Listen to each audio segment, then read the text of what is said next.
ان سے 2 شخصوں کا حال بیان کرو جن میں سے ایک کو ہم نے انگور کے 2 باغ عنایت کیے تھے اور ان کے گردا گرد کھجوروں کے درخت لگا دیے تھے اور ان کے درمیان کھیتی پیدا کر دی تھی. دونوں باغ کثرت سے پھل لاتے اور اس کی پیداوار میں کسی طرح کی کمی نہ ہوتی اور دونوں میں ہم نے ایک نہر بھی جاری کر رکھی تھی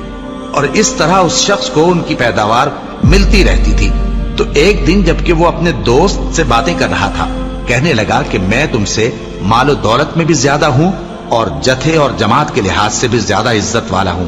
اور ایسی شیخیوں سے اپنے حق میں ظلم کرتا ہوا اپنے باغ میں داخل ہوا. کہنے لگا کہ میں نہیں خیال کرتا کہ یہ باغ کبھی تباہ ہو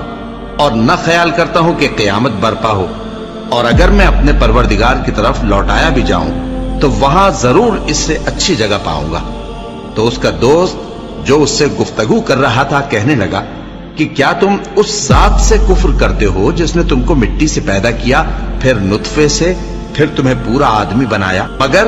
میں تو یہ کہتا ہوں کہ اللہ ہی میرا پروردگار ہے اور میں اپنے پروردگار کے ساتھ کسی کو شریک نہیں کرتا. اور جب تم اپنے باغ میں داخل ہوئے تو تم نے ماشاء اللہ لا قوت الا باللہ کیوں نہ کہا؟ اگر تم مجھے مال و اولاد میں اپنے سے کمتر دیکھتے ہو تو عجب نہیں کہ میرا پروردگار مجھے تمہارے باغ سے بہتر عطا فرمائے اور تمہارے اس باغ پر آسمان سے آفت بھیج دے تو وہ صاف میدان ہو جائے، یا اس باغ کی نہر کا پانی گہرائی میں اتر جائے تو پھر تم اسے تلاش نہ کر سکو، اور اس کے میووں کو عذاب نے آ گھیرا اور وہ اپنی چھتریوں پر گر کر رہ گیا، تو جو مال اس نے اس پر خرچ کیا تھا اس پر حسرت سے ہاتھ ملنے لگا اور کہنے لگا کہ کاش میں اپنے پروردگار کے ساتھ کسی کو شریک نہ بناتا. اس وقت اللہ کے سوا کوئی جماعت اس کی مددگار نہ ہوئی اور نہ وہ بدلہ لے سکا. یہاں سے ثابت ہوا کہ حکومت سب اللہ کی ہے، جو معبود برحق ہے